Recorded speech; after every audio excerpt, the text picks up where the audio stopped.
I'd heard so much about the 100-mile wilderness, that it was fast and flat and it was going to be so easy and you're going to be able to bash out these miles. I thought when I reached it that my final 4 or 5 days on the trail were just going to be really easy. I probably set myself up for a little bit of failure. This is the Adventure Sports Podcast, where we talk to athletes, adventurers, and business owners from around the world of adventure sports. Whether you're climbing Mount Everest, starting a bike shop, or getting up off your couch to take your kids hiking for the first time, we want you to have the motivation and inspiration you need to chase that next adventure. The Adventure Sports Podcast is brought to you by Camp Crate, the leaders in fully planned self-guided backpacking adventures, as well as backpacking gear rental. You can check them out at campcrate.net. So there's this new backpacking food company called Peak Refuel. And honestly, I gave them a shot for my last backpacking trip. Y'all, it was literally the best backpacking food I've ever had in my life. I was so impressed by them that I wanted to reach out and get a deal for our listeners. So if you keep listening to the episode, I'll tell you how to save 20% off an order with them. Hey friends, check out powder7.com, new sponsor for the Adventure Sports Podcast. I've worked with these guys for a couple of years, and 2 of my sons have bought their most recent pairs of skis there. What's cool is that while they do sell new skis, they also sell previously used demo skis. And these demo skis come with demo bindings, so no need to remount anything. And they are sold for less than half of what you would have to pay otherwise. Great deal, great website, great people. Check out powder7.com.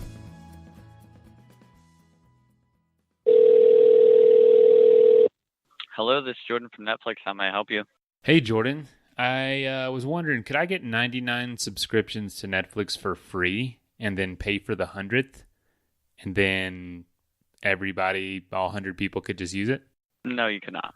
Why is that? Because we only give out 1 free trial per person, per household, actually. So there's no way that I can pay for 1 subscription, but like 99 other people use it for free? No, not that I know of. All right. Well, thanks anyway. All right. Well, thanks for calling Netflix, and I hope you have a great day. Thanks, Jordan. Look, I know we're not as entertaining as Netflix, but even to them, it sounds ridiculous to have a service for absolutely free.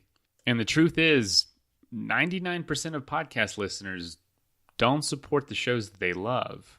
And just like something on Netflix, you know, we have production costs, we have hosting costs. There's a lot of costs actually associated with this show, and it takes money and time to produce. So in this season of giving, we ask you, would you like to become a supporter of our show? Because we don't support this show for everybody. You know, this show is a niche. Not everyone's going to like listening to adventurers from all over the world, but you guys do.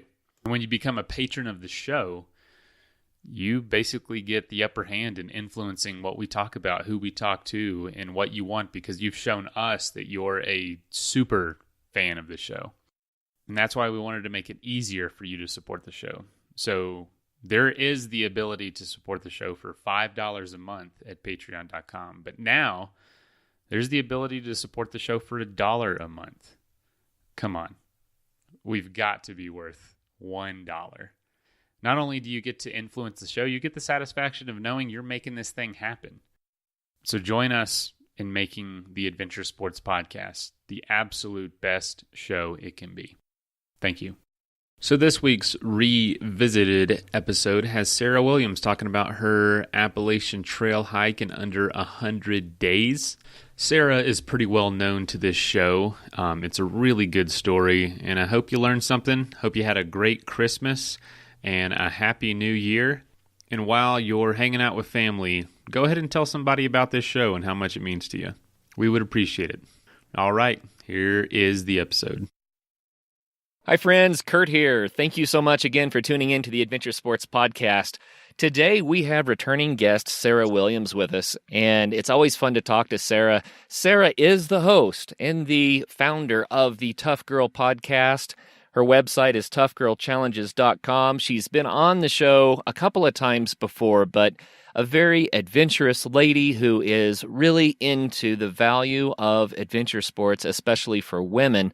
her site is so encouraging for the gals out there who want to stretch themselves a bit and feel empowered and grow through adventure sports. And so I always like to support what Sarah is doing because it's the exact same thing that the Adventure Sports Podcast is doing for guys and gals.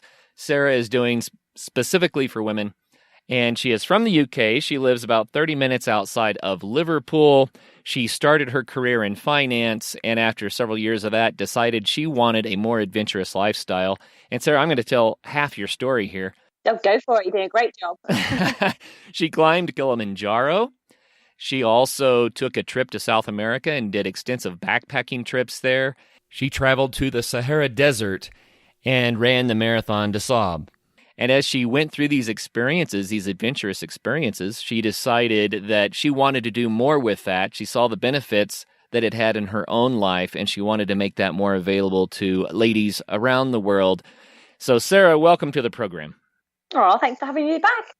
Oh, yeah, it's a lot of fun. I always enjoy visiting with you. So, Sarah, we wanted to have you back on because you just finished the Appalachian Trail. And we haven't talked to a first-time normal hike of the Appalachian Trail person for a while. And I thought it might be really fun to get your perspective, especially since, you're coming from the UK to the US to do this. That's really the main subject today, is the Appalachian Trail. So for starters, tell us, why did you decide to do the AT? It was such a great question. I think I'd started to hear more about like the long distance hiking paths when Cheryl Strayed first came out with her book Wild and the PCT. And I remember sort of Googling it, and I came across this map of the US with, the Triple Crown, the three big trails.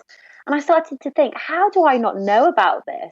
And you know how you sort of end up digging a little deeper, you go to Google, you go to YouTube, you start having a look at the different types of books. And I came across this girl called Dixie, and she had this great YouTube channel. I started watching her videos, and I just thought, that is an incredible thing to do. I just couldn't even comprehend it, walking for 2,190 odd miles. And I just thought, is that something that I could do? And it was a seed that just sort of grew and grew and grew. It's just something that I wanted to do. And before I knew it, I'd arranged my visa, I booked my flight over to the US, and suddenly it all very much became reality. Well, that's kind of fun. And I know exactly what you're talking about. You learn about a new type of adventure, and then it just starts growing on you. It kind of gets in your psyche and won't let go, right? Exactly. And the more you start looking into it, the more you start thinking, okay, so I could use those walking poles, I could get that backpack, and this is how I could do it, and how can I actually fit it in, and how can I take that much time off? And yeah, it is quite fun how it does sort of grow and develop, and once you sort of admit it, not just to yourself, but when you tell other people about it and start getting their reactions, that's when it can become very, very real. Sure. I wanted to kind of dig a little deeper about your motivations for this Appalachian Trail trip. But before I do, I want to ask this question. You studied the Triple Crown, the Continental Divide Trail, the Pacific Crest Trail, the Appalachian Trail. Why did you start with the AT? I think it was just the perceived order that I assumed that everybody did it in. So I think generally like the Appalachian Trail is seen as easier to do because there's more roads, there's more crossing. You probably need less experience to do the Appalachian Trail than the PCT. And I've heard that the Continental Trail divide in the center is one of the hardest ones to do. And so the order for me, I think has always been Appalachian Trail, the PCT, and then the Continental Trail divide. So it was just one which I felt would suit my abilities, suit my time frame, and that was why I picked the Appalachian Trail really ahead of the other two. I also think it's interesting, the Appalachian Trail being in the eastern U.S., the topography is so different there. We're talking about deciduous forests, we're talking about really steep but lower mountains, and we're talking about just a whole different almost environment completely, weather-wise and everything else, than what you would experience if you went to one of the Western trails. And the Continental Divide Trail is also very different from the Pacific Crest Trail, but I think they share a little bit more overlap, perhaps, with bigger mountains and larger vistas and that sort of thing. But what I've always wondered about is the Appalachian Trail weather systems over there. They're not the Western U.S. weather. So you're in some pretty heavy humidity, sometimes some really, really hot temperatures. likely to have more rain. And how did you find the weather on the AT? Well, I suppose one of the things that I actually do, I love the heat. I'm a bit weird, but I like being in like really, really hot places, and I weirdly prefer like humidity and stuff like that. And so for me, I actually wanted to start my hike a lot later on, so that I would actually have to face this, or would be able to do the walk during the summer months. The things that I actually hate are being cold and wet. So when I was doing my planning, I mean, one thing I should have possibly mentioned is that I actually ended up doing the Appalachian Trail in 100 days. So I wasn't actually out there for the normal time period. And most people take between, 5.5, 6 months to do it, starting in the end of April, May time. I ended up starting on the 3rd of June, which is sort of right smack bang in the middle of summer. And I was hoping for this amazing, glorious weather all the way through. And I totally avoided all the snow. It was only, I'd say it was the last 10 days for me when I was starting to get into September, when the weather started to change. There was definitely a lot more rain, there was a lot more mud, it was starting to get a lot colder, but otherwise throughout my trip, it did rain a little bit, but it was manageable. It was only once every 10 days or so, I'd say. So you planned the shorter, quicker hike in part so you could have the warmer season. Yeah, absolutely. I just don't think I'd get the enjoyment out of it if I was really, really cold. And also I didn't have like the equipment needed to walk in the cold weather. So I did have a really ultra lightweight sleeping bag, and I did have a 3-season tent, but even just what I was wearing, it was very much for the summer months and being out in the heat. Well, let's come back to the AT in just a moment, but I'd like to rewind to why you decided to do the AT again. So we know why you chose the Appalachian Trail now, but the bigger question is, why did you choose another pretty huge adventure at this stage in your life? I think when I started to think about, so running marathons, you train for 4 months and then 4.5 hours, 5 hours later, it's all over. I trained for 18 months to do Marathon des Sables, and it was over within a week. So with the next challenge that I wanted to do, I was actually looking for a longer term challenge. I wanted it to be more of a lifestyle, and, to be able to get away for a long period of time, and for it to be more of a journey than an event, if that makes sense. So I didn't just want a one-off week experience. I wanted it to be this really long, drawn-out experience to see what I was made of, both mentally and physically, over that time period. So that was one of the big driving factors. And also, to be honest, at this point, I think, especially with Tough Girl been going for almost 2 years, I actually just wanted to get away from everything and everyone, and just really get back to nature and just have some alone time. I feel as though recently I've been giving so much to the business and Tough Girl challenges that I haven't really had much time for me. And it was just an amazing opportunity. And I thought, actually, this is something I want to do. It's why I built my business, how I built my business, so that actually I could go off and go and do challenges like this, because I want to be living my life and doing everything, having that freedom of choice. And although I work very, very hard and I love what I'm doing, I still want to make sure that I do get that balance, and that I'm not actually just working constantly, even though what I'm doing now I absolutely love. But it is about getting that balance. Sure. I have to share, and we'll see if there's a parallel here. When I was in college, university, I worked for a sporting goods store that sold hiking boots and backpacks and camping gear and skis for alpine skiing, and you name it. You get the picture. But I was on a very tight budget, and I was very busy as a college student, so I couldn't actually buy any of the gear. And it used to make me crazy. I started getting a little bit frustrated to even go into the store, because I was selling my dreams to other people, and I wasn't doing it myself. So have you felt that at all with a Tough Girl podcast, that we're working in the adventure sphere all the time, but where's my adventure? Yes and no. I think it's weird, because I think people don't necessarily realize what goes on behind the scenes when you actually work in adventure. And I think people think, oh, it's great, you're just going off on this 3-month holiday, or you're going off training and doing X, Y, and Z. But I think when you run your own business and it is online, and you're doing the social media for adventures, which is so much of a part of it these days. I actually ended up vlogging my whole Appalachian Trail. So, filming every day, having somebody back at home edit and put the vlogs up on YouTube.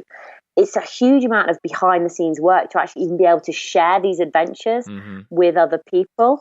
And I think that was one of the reasons actually I'm sure, I don't know if I've mentioned it, I started a daily podcast where I record every single day and just sort of update people on what I'm doing, partly to try and show people what is behind the scenes. I don't think I necessarily got frustrated with it, but I would definitely hear these stories when I interview these women, and I'd be like, oh my God, that's so amazing. I'd love to do that. I'd love to do that. And I think the only thing that ends up happening is my list of challenges and adventures and things I want to do just keeps on growing and growing and growing. But then it also comes back to like, well, actually, how do I fit it in? I mean, one of the reasons that I had to do it in 100 days is because I couldn't have taken 5 or 6 months off. I couldn't have taken that longer break from doing tough girl challenges because I would have lost all of the momentum that I'd built up. Right. So by reducing it down to that 100 days, which works out to be about 3 months and 9 days, actually, I would still be able to get the best of both worlds. The best of both worlds. And I very luckily I reached out to the Tough Girl tribe and my supporters and asked for support to help me while I was away, because I knew that actually I wouldn't be able to do as much as I do now. So I did have a team of people helping to support me and run, the social media side of things, help out with the Facebook group. But it's difficult because you think, oh, you just want to be on adventure all the time, but actually that's not reality. Right. Or it's not my reality. Oh, yeah. That kind of brings up something. I think every person on earth has a story. And if you break our lives down, we actually have multiple stories. We have segments of life that are new beginnings, obstacles to overcome. We grow, we face these hurdles, we shift and change a little bit and somehow accomplish an end to one of our major life goals or phases. And then maybe we start another one. But if you kind of whittle that down, that storyline is true for every adventure. And what I mean is there's some reason that we start an adventure, some inspiration to do X, Y, or Z, right? And then there's some challenges to overcome. Like you were just mentioning, scheduling challenges with your business, with Tough Girl Podcast, right? And then there's the actual adventure itself and the challenges that we have on that adventure and all the things we have to overcome. And then at some point that comes to an end. And then that becomes a memory, a part of our life, a history that helps to shape who we are now. You know what I mean? Oh, I do. I have to say, I'm actually so glad that I actually recorded it, because it's only been maybe 6 weeks since I got back. And I already feel as though I've forgotten so much of what actually happened. I mean, obviously, I remember it not in its entirety, but, I remember walking the Appalachian Trail. But I don't remember those specific days or those specific moments or, the specific views. And actually being able to go back and look at the videos, it actually does trigger memories. And sometimes I'm watching it and thinking, oh my God, I can't believe that was me out there walking on those rocks and doing those challenges. So I think having that record is amazing, because I sometimes do think I actually can't believe I've done it, which sounds really weird. Yeah, no, when you get back to the everyday, then you look at the fantastic that you've done before, and it starts to say, what, was that me? Because I'm over here now. But that's part of why adventures are so valuable, Sarah, is because they take us away from the everyday and they give us a new perspective. And then we take a piece of that back with us, and I think it changes who we are. So anyway, will you work with me here a little bit on the story of your Appalachian Trail adventure? I'd like to look at it from that context. So we already talked about why you chose the Appalachian Trail and a little bit about why you felt like it was time to do it. What were the hurdles you had to initially overcome to be able to actually get out there and do it? Well, to be honest, this is actually, I obviously sorted out the time issue, but the biggest hurdle after that was actually money.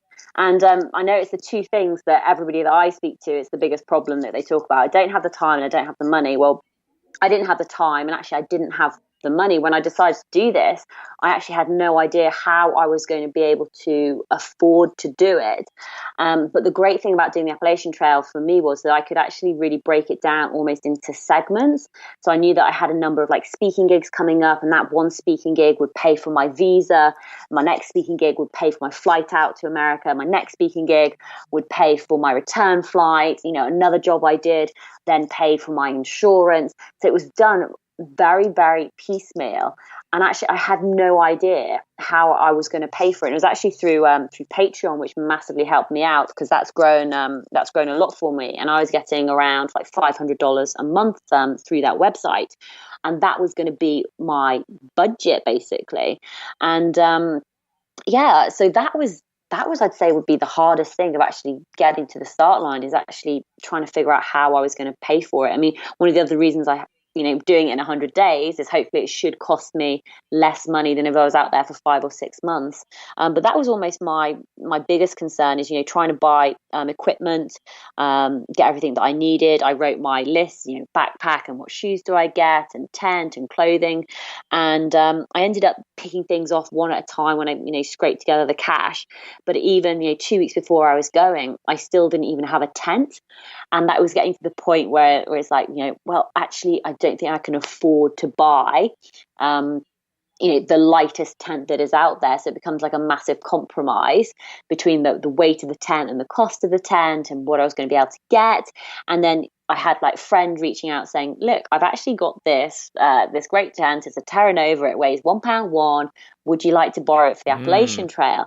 And things just sort of do happen. I mean, I remember looking at in trying to get insurance when I was over in America, and like the initial quotes coming in were like £600, and I was just like, that's insane. But then after looking around and doing some more research, I got it down to like £120. It was like, boom. I had alerts set up on Skyscanner for flights back from Boston, and I remember I got sent an email, and it was like, holiday special offer, return, want a flight from Boston back to the UK for like £130 or something.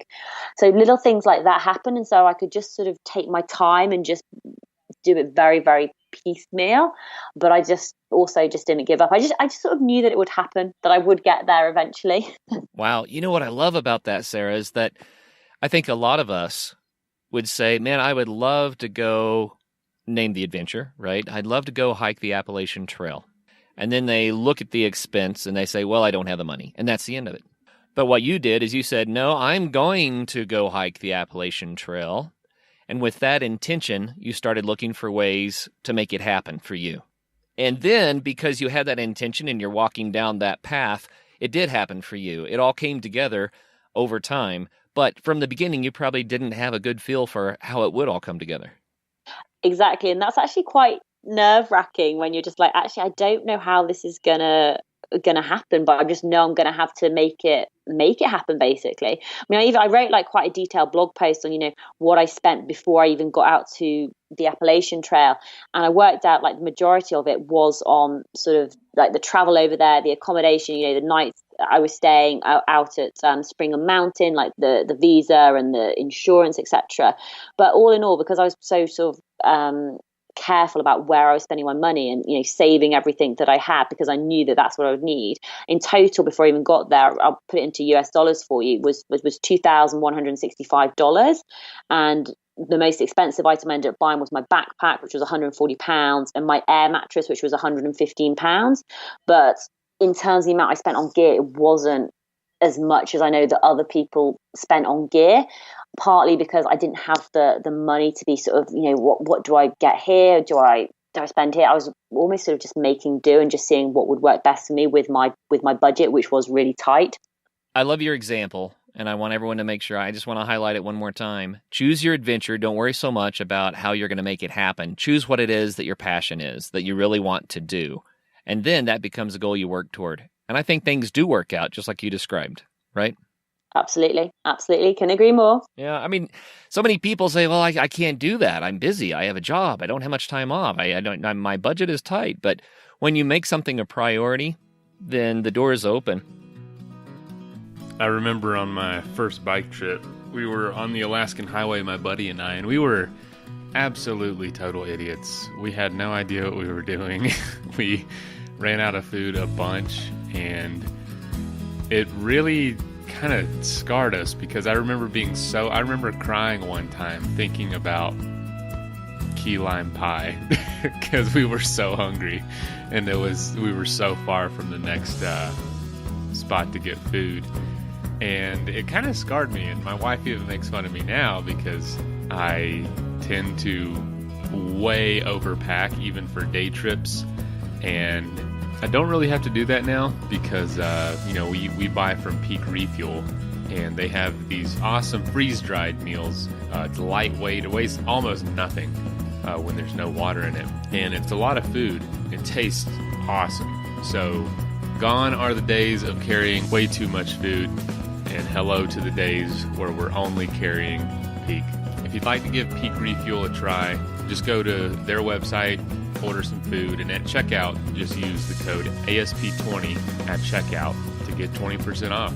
So give them a shot. So when you started the hike, how did you feel on day one down in Georgia? What was it like to finally take the first step out onto the trail? Do you know what's really interesting? Is like I compared it to Marathon des Sables, where I was really nervous, I was really anxious, I was very, very worried. For the start of the Appalachian Trail, I just felt really happy and just really confident, and just as in, this is where I should be. This is something I've worked so hard to get here. It's something I've wanted to do for so long. It was almost like a little bit of disbelief, as in like, am I actually doing this?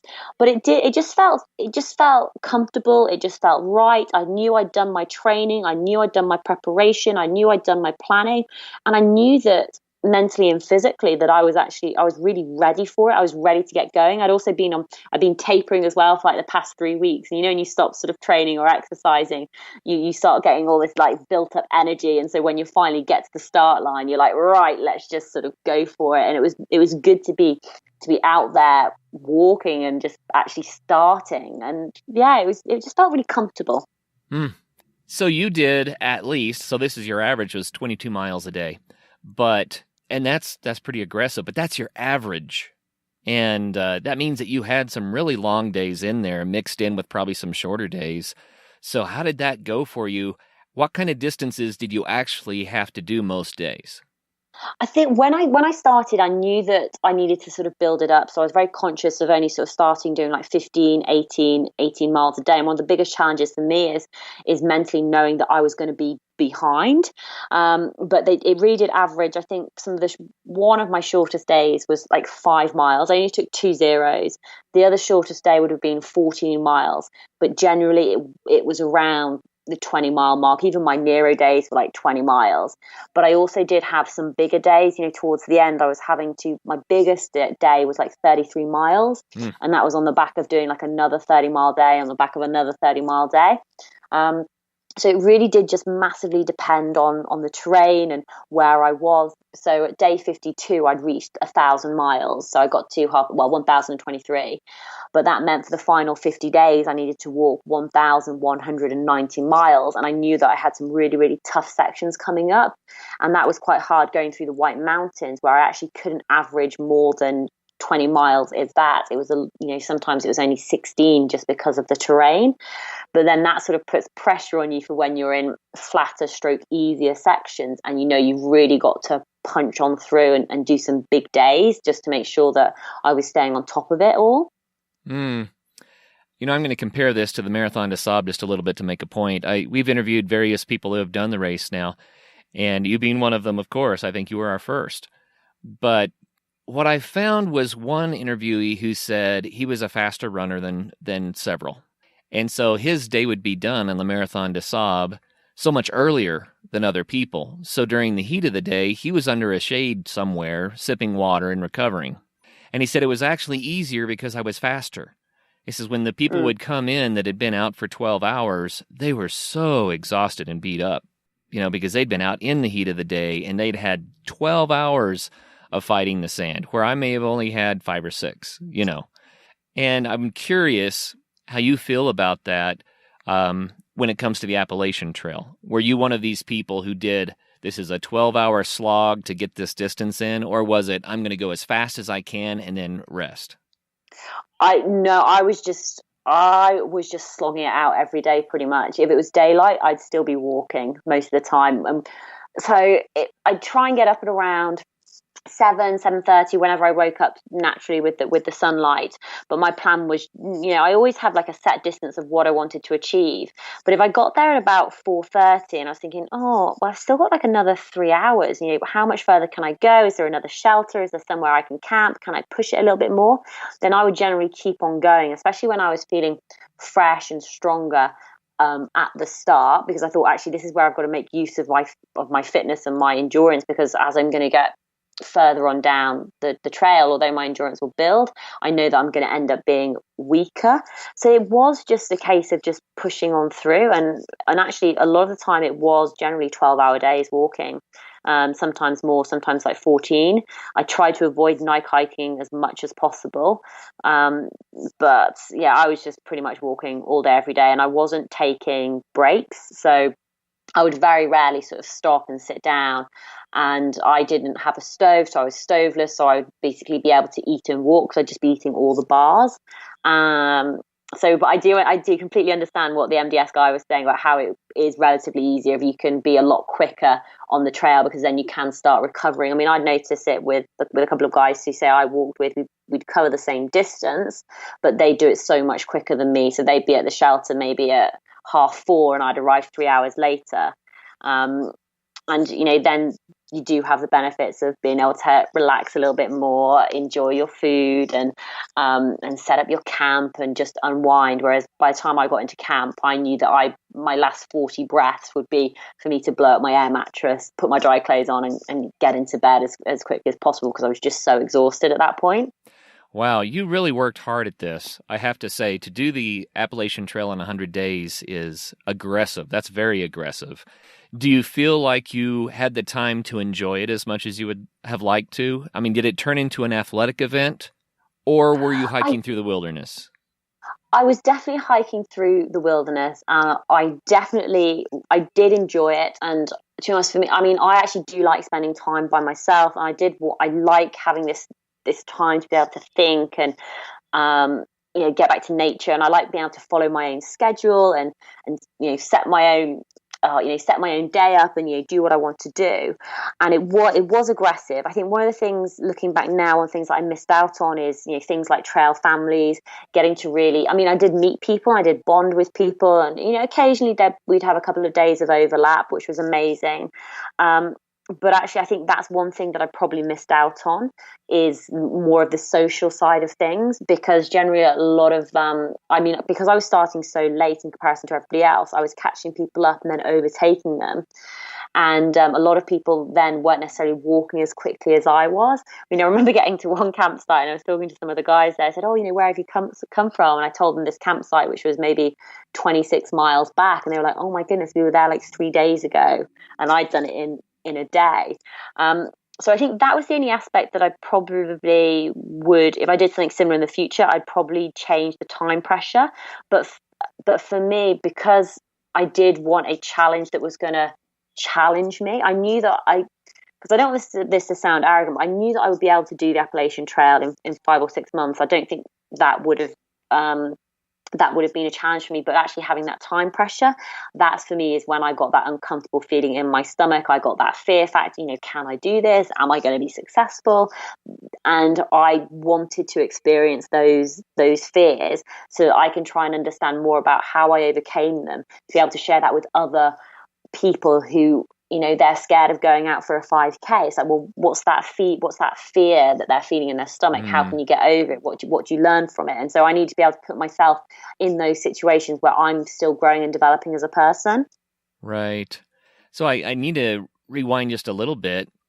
Part of the amount of time that you spent on the trail wasn't just the distance and the time and the walking, it's the backpack. It's having that weight on your shoulders and around your waist for that long of a period of time. And there's another example. I mean, the people that were hiking 6 hours a day instead of 12 hours a day only had to hold the pack for 6 hours. So what was your pack like? Did you find that challenging in the beginning especially? I did initially at the start, because I've even got this as to my feedback, because I only managed to to buy my backpack about 4 weeks before I left, just because it was one of my larger expenses. So I didn't have a huge amount of time to train with it. And I had gone out on some long distance walks, and I had walked with a weighted backpack before. And one of my I'd say my problems is it was my left shoulder from all this weight, because I didn't have the backpacks which fastened around the waist and on my hip bones. So for me, actually, it was a bit of a relief getting like a nice proper backpack which fitted me and was comfortable. But it did take some getting used to. And even after, I think it was after the first 2 days, I got to a place called Neal's Gap, and actually I knew my packback was too heavy and I was struggling with it, and I had to send. I had like the GoPro Kimball, so I could take this really smooth, awesome footage. I was thinking, nope, it's too heavy. I had these like extra warm clothing with me. I thought, do you know what? I just can't carry this extra weight. So I did end up sending the weight home. But I think the hardest part for me was, in terms of with the backpack, was I was getting bruising on my shoulders, but like the skin sort of soon toughened up. It was towards the latter end of it when I'd lost almost about 2 stone in weight, and my hip bones at the back were sticking out by possibly about like 1.5 inches, and they were actually being rubbed red raw. And so I was needing to stuff things behind my backpack, because even though my backpack was on the tightest straps possible, it was starting to become baggy on me because I'd just lost so much weight. But yeah, it actually almost changed my style of walking. Once I finished, it was quite weird not to have the backpack on, and also not to be able to walk with walking poles, because I'd been the walking poles, for 12 hours. Again, my hands and my grip completely went, and I got like something called like a trigger finger, where my finger was like all bent and wouldn't straighten out properly. Oh, Sarah. So I think it's everything.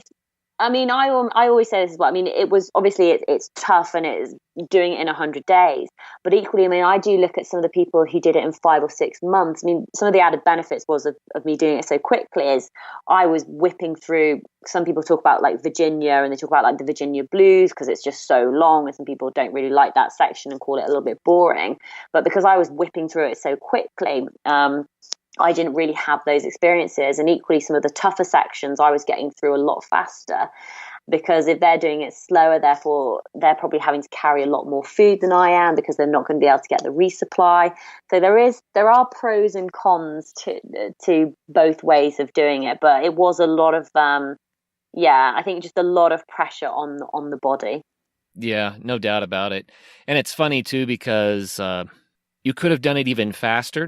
Not that I'm suggesting that you should, but by doing it faster, it would have shortened the challenge. And so what I mean by that, think about the people that hold the speed records. Well, there's a guy on the trail who I only found out like about 2 or 3 weeks before the end, who did it in 45 days, and he did it. So he's got the fastest record now on the Appalachian Trail, and he did it solo. Yeah, solo and unsupported. And as someone who I was doing it solo and unsupported, I have no idea how he did it in 45 days. I mean, that is just phenomenal. I actually don't think I could have done it much. I couldn't have done it much faster. Like, I was really, towards the end, for me, it was like very much touch and go whether or not I was going to make it. And I even thought at day 51, 52, I don't know how I'm going to finish it in, with my 50 odd days remaining. But yeah, he's a total legend. Yeah, it's very interesting, and you're the right person to talk to about this for certain. We've had some backpackers on who do some amazing distances for extended trips, who are not running like you, not running. You're hiking the Appalachian Trail, and then we have the ultra distance runners that come out and run the trails. People like Scott Jurek or Carl Meltzer. But then you've got Joe. And he was running, but he was hiking, and he was self-supported, so he had the weight on his back. Of course, I'm sure he was practicing the ultralight approach. But what's interesting about this, I guess, is this is where this is going. There's a point at which walking fast is as quick as running slowly. And I don't know which one is easier on the body. You've done both. So could you shed some light on that for us? Oh, that's such a great question.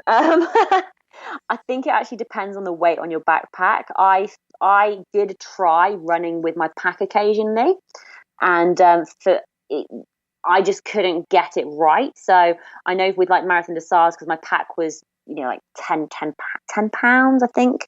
It was, I'm not sure if that's the right metric, but it was like, half the weight. Right. So running with that was actually a lot easier. But I think if the heavier the pack, I'd say is faster walking would just be easier on the knees and the whole body doing it.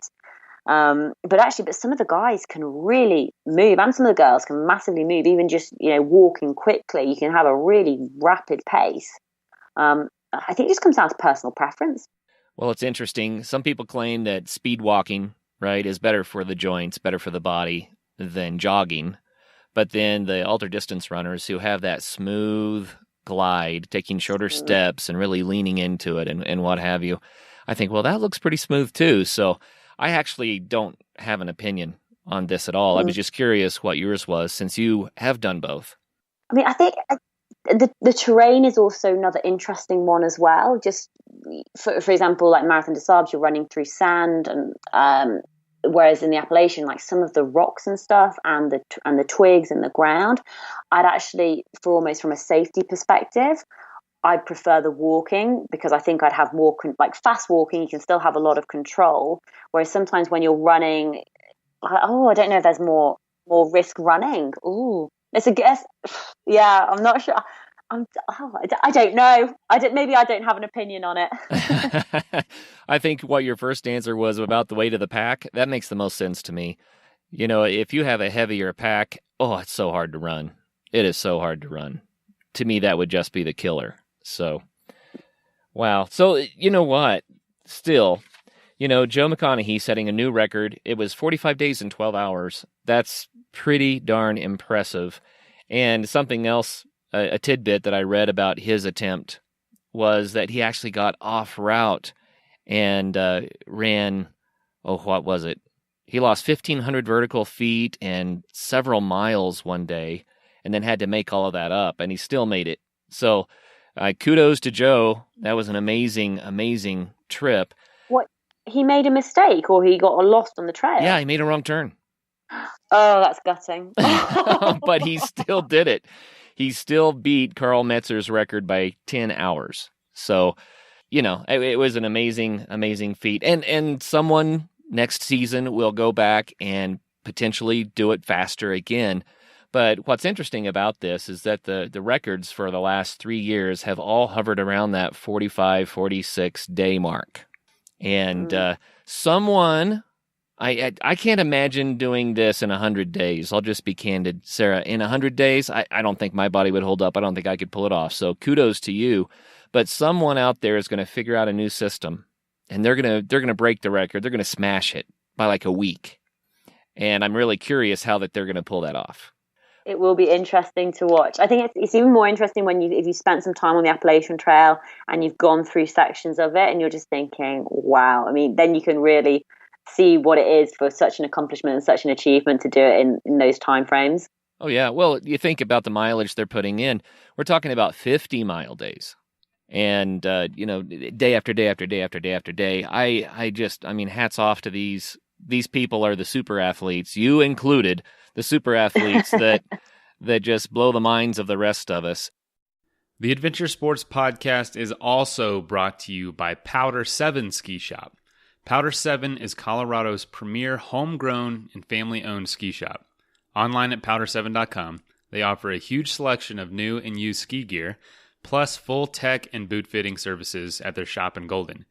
With personalized customer service, they set up skiers from all over the world with perfect gear. From brands like Kesley, Rosignol, Black Crows, and Head, Powder 7 is all skiing all the time.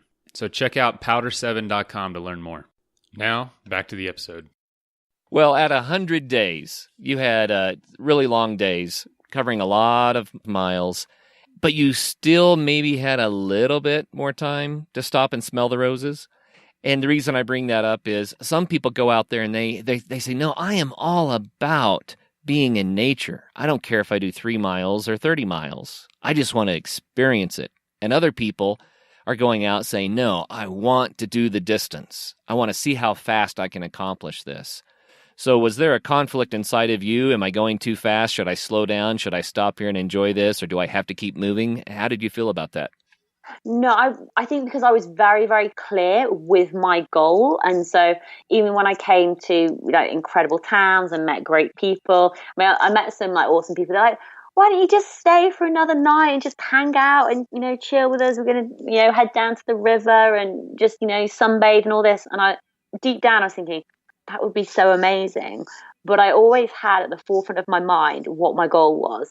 And I was thinking about it every day, that I will reach Mount Katahdin on the 10th of September. I visualized myself being at that sign, being at the end of the northern terminus, walking that distance. And I knew that I had to keep going. So there wasn't really any conflict for me about that, because I think I was so clear on my purpose and my reason why, that I knew that I just had to keep on moving in order to achieve my goal and my dream is to do it in 100 days. Yeah. I just had another thought, which is a little off subject, but not really.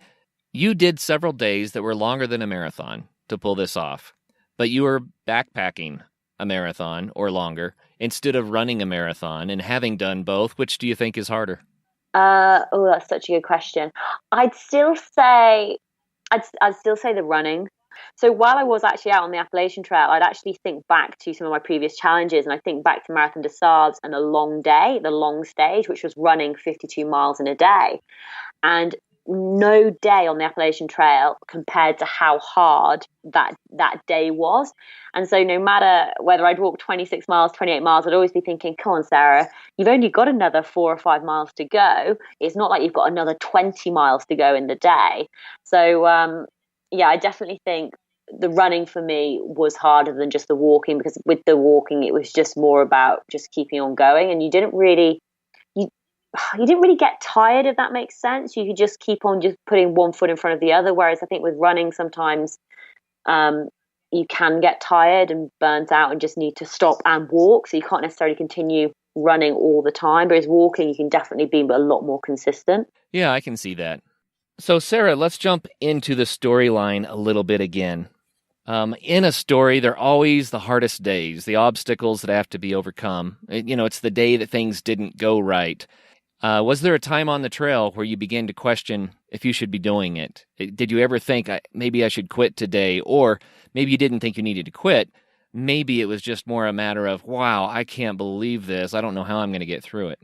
I think I definitely had those days. I never wanted to quit. I don't think that ever comes into my psyche. I did have moments where I thought, I'm not going to complete this in the 100 days. And I think this was maybe like day 51 or 52. I sat down and wrote this Facebook post basically saying, guys, I'm so sorry. I'm doing my best. I'm pushing myself as hard as I physically can every single day.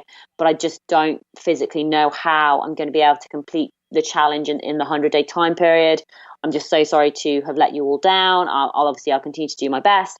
And I did hit the publish button, but because the Wi-Fi was so bad, it didn't actually get published.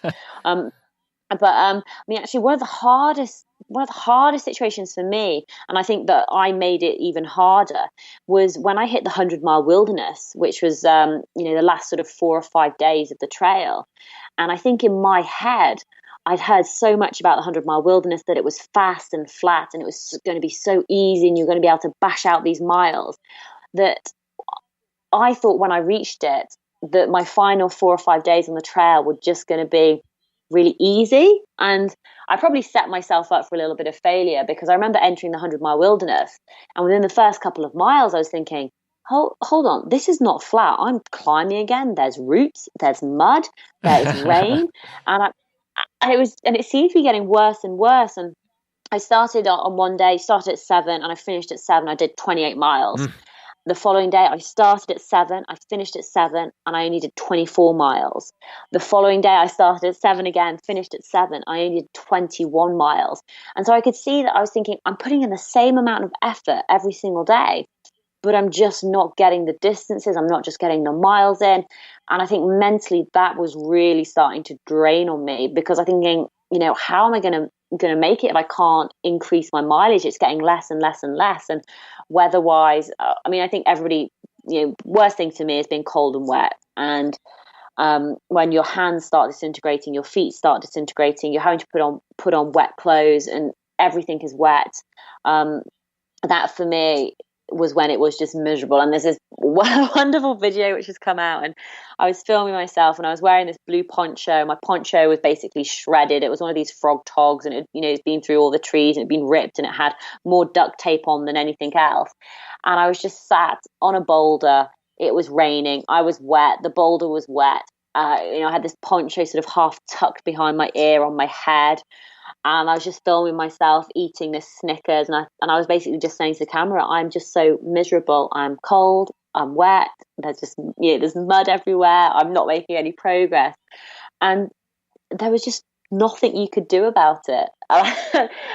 So that for me, they were definitely low points. And I talked about, getting myself physically prepared and mentally. I'd done these exercises, the planning for these what if situations, and using the techniques of visualization and mantras and all these different tips and techniques that you learn when you go on these big challenges. But for me, it was the emotions which I couldn't control, because I just start crying for no reason. I'd just be getting emotional and just needing to cry. And especially on the last day, I'd be walking along. And I'd done a 30-mile day, a 33-mile day, and I had to do that. It was the final 15 miles. So it was 10 miles to get to the final campsite, and then the 5-mile trek up Mount Katahdin, which is more like scrambling and bouldering than anything else. And as I was walking along, I'd be sobbing because I was so emotional, just thinking, it's just 10 miles, just 10 miles, just 9 miles. And I'd walk past people and they'd see me and they'd be like, are you okay? And I'd just be like, oh yes, I'm fine.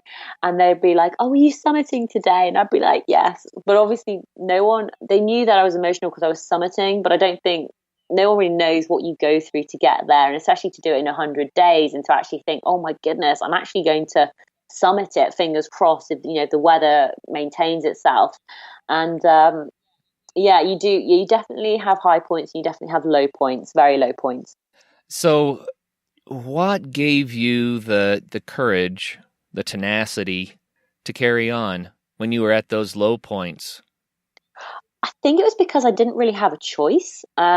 I'd arranged with a friend to come, a member of the Tough Girl tribe called JoJo, to come and collect me at the end, and it was basically, I'll see you on the 10th. She was going to drive me to Boston. I had my mum and my sister coming out to Boston to meet me. I had my flight booked out of Boston, and I think it would have been more hassle to try and rearrange everything else to be 1 or 2 days later.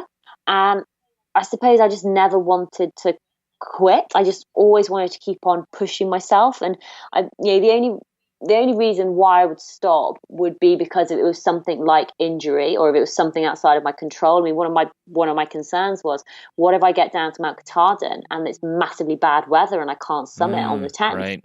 Because that's so outside of my control. And the only thing that I actually could control was generally my attitude and I tried to control my feelings, but my attitude about the situation and whether I was feeling positive, whether I was feeling negative, and it just never crossed my mind to do anything else apart from just to do my best and just stick at it and just persevere and just keep on moving forward every single day. Wow. Well, congratulations. That's an amazing feat. I have to ask, was it harder than you thought it might be, or was it about like you thought it might be? It was harder than I thought it was going to be. I remember back, I had some leaving drinks in London, and I remember I was saying goodbye to my sister and stuff. And the Appalachian Trail runs pretty close to New York, and you can actually hop on a train into New York for the day. And I remember saying to my sister, thinking, gee, wouldn't it be really fun if I got to this train station, I think it's called Appalachian North, and I could just pop into New York, go and experience it for the day, then come back out to the trail. And I honestly thought that it would be a lot easier than it was, and that I would have I just thought I'd have more time to. I didn't expect to be walking for 12, 14 hours every single day. I definitely thought it would be more like 8 hours a day. So it was you bit off more than you expected, but you still persevered. That's amazing. And you set such an example for us. You decided to take on a huge challenge.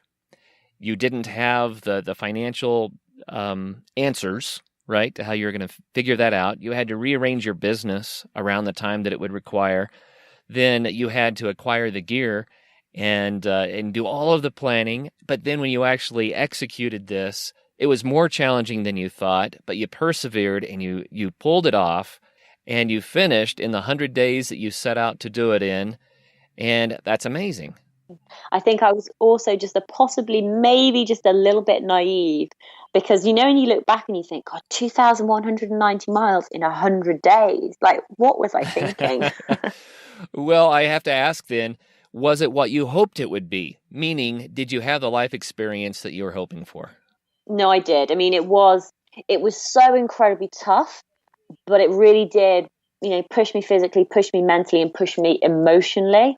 And it's an amazing thing to have actually gone through and done. And especially when you look on a map as well, and you just look at it and think, wow, I got myself from Georgia, Atlanta, Georgia, all the way up to Mount Katahdin in Maine. And you just think, God, I did that on my own 2 feet, every single step that I took. And it was just, yeah, it was what I thought it was going to be like. When I was a kid and I first heard of the Appalachian Trail and people that actually walk that distance, I just thought, wow, is that even possible? Yeah. But, then I'm reminded of the pioneers back in the frontier days who would go from the East Coast to Oregon. And they might have a wagon with an ox that was pulling it, but they were walking beside it. And they walked the breadth of the United States. And that not just a few, but many, many thousands and thousands and thousands of people that did it. So humans can do it, but I don't know if they can do it in 100 days as a rule. I have to say, sometimes when I got to these really tough situations, I'd be thinking, or these tough bits of the trail, I'd be thinking, I don't know how I can get up this. Like, how is this even possible with these splodges of white paint and the blazes? And then I just think, Sarah, actually, thousands of people have done this before you. I think there was a guy when I was on the trail as well, called Greybeard. He was, was he 75 or 85? And he was the oldest person to complete the Appalachian Trail in 2017. In total, he walked it in 2017. And I just thought, well, if he can do it and get over this, I'm 30 years younger. I should be able to to figure this out. Oh, yeah, that's wonderful. Well, how did it feel when you finally got to the top of the mountain at the end and you said, I did it, I'm done?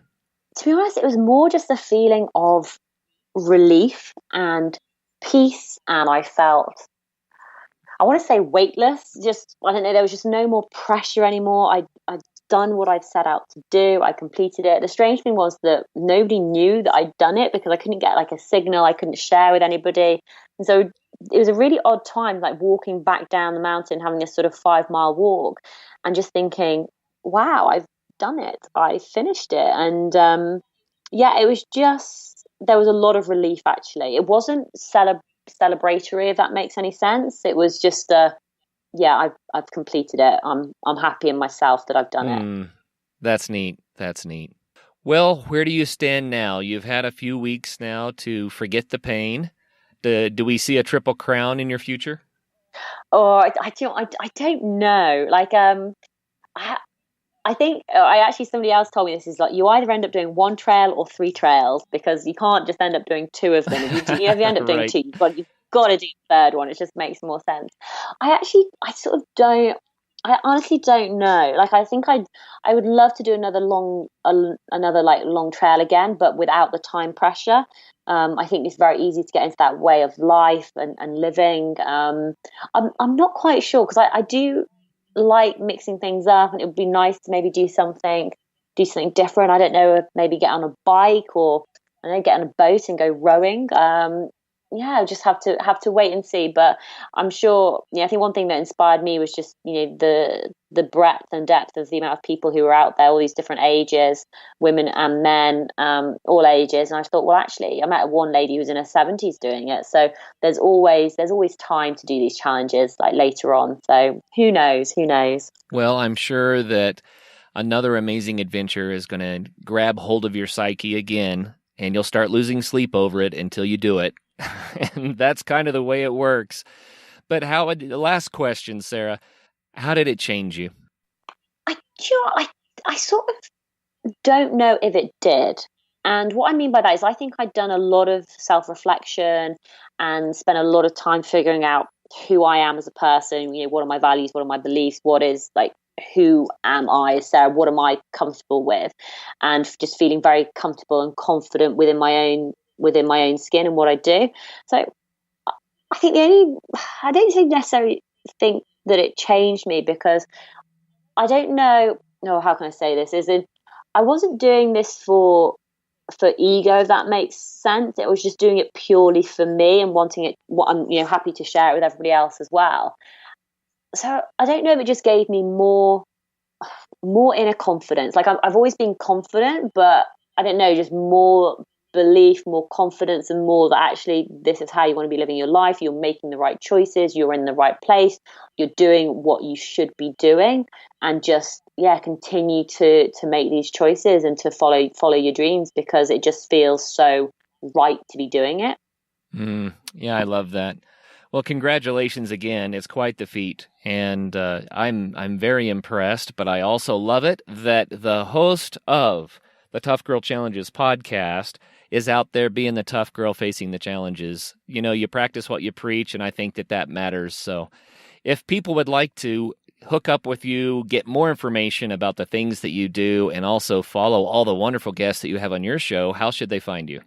Best place to go is toughgirlchallenges.com. There are links to my vlog, Twitter, Instagram, Facebook, all those great, and the links to the podcast as well. So toughgirlchallenges.com. That's wonderful. Well, Sarah, thank you so much for sharing your story of the Appalachian Trail with us today. I thoroughly enjoyed it. Oh, thank you so much for having me back on. It's been a real pleasure. Oh, you bet. And for all of our listeners out there, Sarah's a great example. She found an adventure that she wanted to do and figured out a way to make it happen. She pulled it off and has now enjoyed all the benefits of creating that life experience and building those memories. And I would encourage you, do the same. Find your adventure. Get out there and have some fun. Hey, thank you so much for listening. If you know somebody that would make a good guest on the show, or if you have a pretty cool story about the outdoors or adventure sports that you want to tell us, please call us and leave a voicemail at 812-MAIL-POD. That is 812-624-5763. You can also send us an email at info@adventuresportspodcast.com.